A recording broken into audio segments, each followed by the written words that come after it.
நான் தானையா. ரெண்டு கண்ணும் பார்வையில் பத்தி மேயோ என் பேரையா.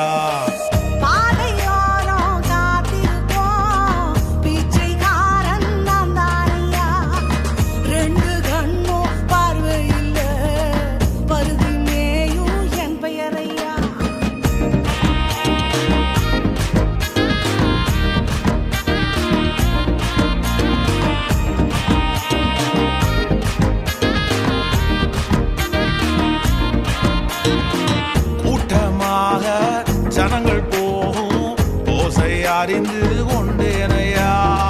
கூட்டமாக ஜனங்கள் போகும் ஓசை அறிந்து கொண்டேனையா.